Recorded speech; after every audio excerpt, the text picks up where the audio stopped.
All right, let's dive right into Hermann Hesse's classic, Siddhartha. We're going to really explore its core message, this incredible journey to find one's true self. So, if you've recently finished the novel and you're sitting there thinking, okay, what was that really all about? Then you are in exactly the right place. We're going to break down all the deeper philosophical ideas Hesse was playing with.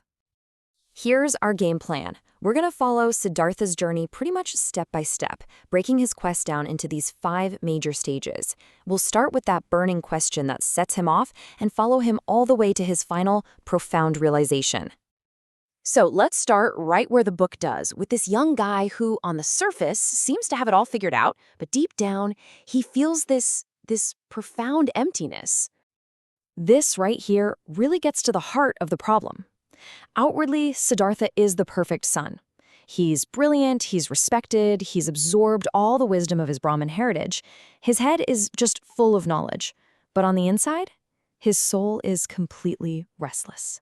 And it's this huge gap between what he knows and what he truly feels that kicks off his entire journey. And this is where he has this massive realization. All the holy books, all the rituals, all the teachings from the wisest people he knows, none of them can answer his one simple, fundamental question: where is the real self, the Atman? He gets it now. This is a path nobody can just point out to him. He's going to have to find it all by himself. So that realization leads him straight into the next phase of his life, which is basically a process of elimination.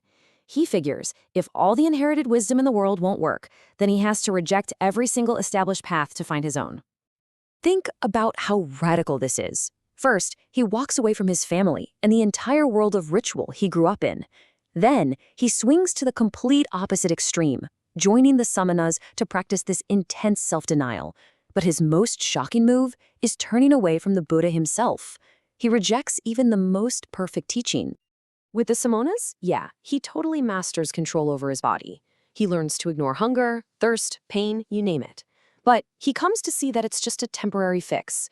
It's an escape, a way to numb the self for a little while, which he realizes is no different from what a drunkard is looking for in a tavern. It's not the real answer.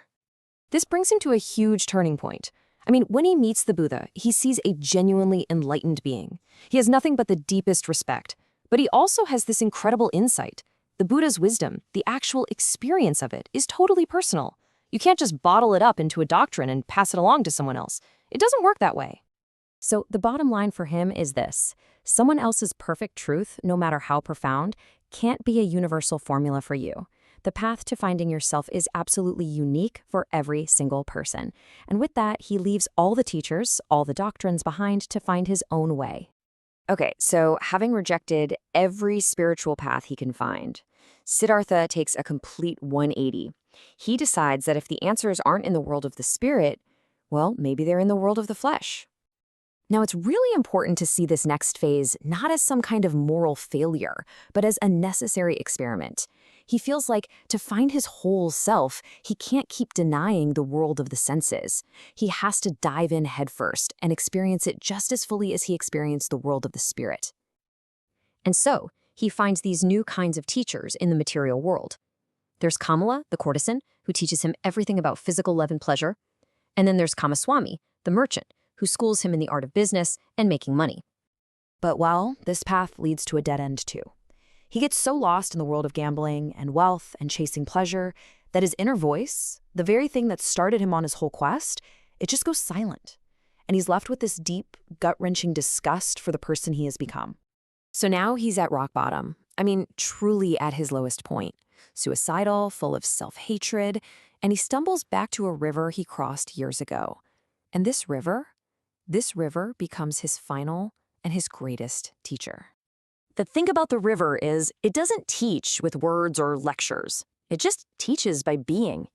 It becomes this perfect symbol of synthesis, a bringing together all the opposites he's lived through: spirit and flesh, wealth and poverty, the saint and the sinner. As he just sits there and listens to the water flowing, these huge, profound truths start to click into place. He gets that our whole idea of time, past, present, future, is just an illusion. Only the present moment is real. He starts to hear all the voices of the world in the river's sound, voices of joy and sadness, love and hate, and he realizes they all merge into one single, unified sound, the sacred Om. It's here that he meets the humble ferryman, Vasudeva, who teaches him the ultimate skill, listening. And we're not talking about listening for instructions or analyzing what you hear. It's about listening so openly and so deeply to the river that he can finally hear his own inner voice again, but this time it's whole. And this brings us to the final, transcendent message of Siddhartha's long, winding, incredible journey. Siddhartha's ultimate wisdom is something that can be called the unspeakable. What this really means is that true enlightenment isn't an idea you can grasp with your mind. It's an experience. It's a truth that can only be lived, and it can never, ever be fully explained or captured by language. And that's why, in the end, Siddhartha doesn't become some famous guru with thousands of disciples. He doesn't start a new religion or write down a list of rules. His wisdom is his own, and he knows you just can't transfer it to someone else.